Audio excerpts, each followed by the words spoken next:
Bem-vindos a mais um vídeo. Hoje vamos falar sobre a vegetação brasileira.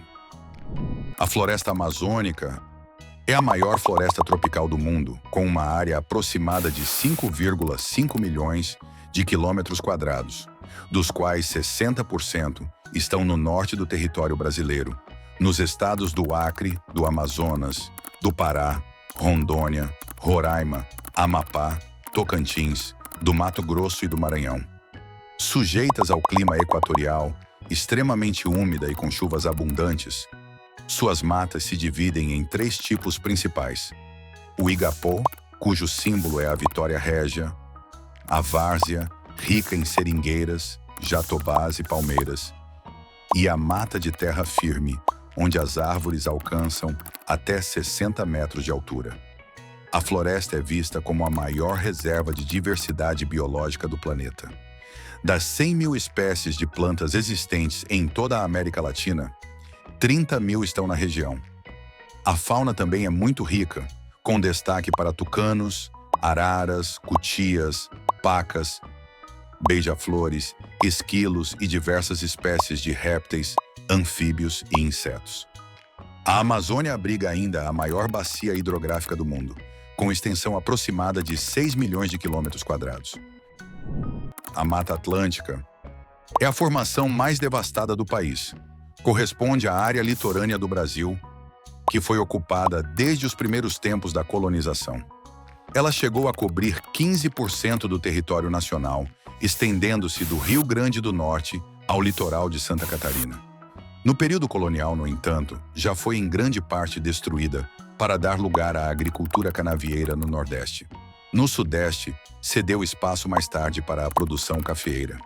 Hoje está reduzida a 7% de sua área original.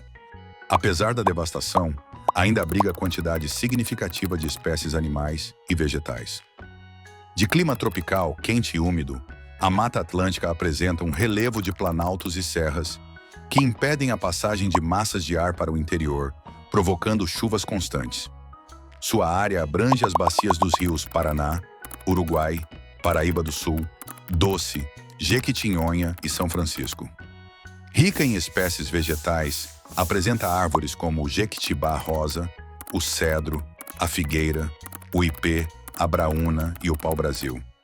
Muitos dos animais brasileiros ameaçados de extinção se encontram em suas florestas. A região concentra os grandes conglomerados populacionais e urbanos do país. Calcula-se que mais de 70% da população brasileira viva nessa área. Como consequência, reúne também os principais polos industriais, petroleiros e portuários do Brasil, respondendo por cerca de 80% do PIB nacional.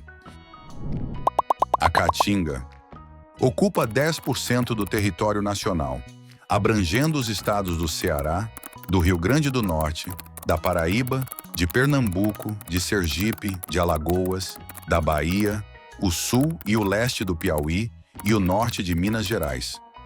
A vegetação da Caatinga é típica de áreas secas, com folhas finas ou inexistentes. Algumas plantas armazenam água e outras possuem raízes superficiais para captar o máximo de água da chuva. A falta de chuvas é um dos grandes problemas da região, onde vivem atualmente cerca de 20 milhões de pessoas. As secas são cíclicas e prolongadas, interferindo de maneira decisiva na vida do sertanejo, nome pelo qual é conhecido o típico habitante da Caatinga. Elas prejudicam bastante a produção agrícola e a pecuária, as bases da economia local. Com isso, a região enfrenta também graves problemas sociais, entre eles o baixo nível de renda e escolaridade, a falta de saneamento básico e altos índices de mortalidade infantil. O Cerrado é a segunda maior formação vegetal brasileira. Estendia-se originalmente por uma área de 2 milhões de quilômetros quadrados, abrangendo 10 estados do Brasil Central. Hoje, restam apenas 20% desse total. Típico de regiões tropicais, o Cerrado apresenta duas estações bem marcadas: inverno seco e verão chuvoso. Com solo de savana tropical, deficiente em nutrientes e rico em ferro e alumínio, abriga plantas de aparência seca, entre arbustos esparsos e gramíneas, e o cerradão, um tipo mais denso de vegetação, de formação florestal. Campos é uma formação bastante variada. Aparece principalmente na região norte, na forma de savanas de gramíneas baixas nas terras firmes do Amazonas, de Roraima, do Pará e das ilhas do Bananal e de Marajó. Na região sul, surge como as estepes úmidas dos Campos Limpos. Os Campos do Sul são formados principalmente pelos Pampas gaúchos, região plana de vegetação aberta e de pequeno porte que se estende do Rio Grande do Sul à Argentina e ao Uruguai.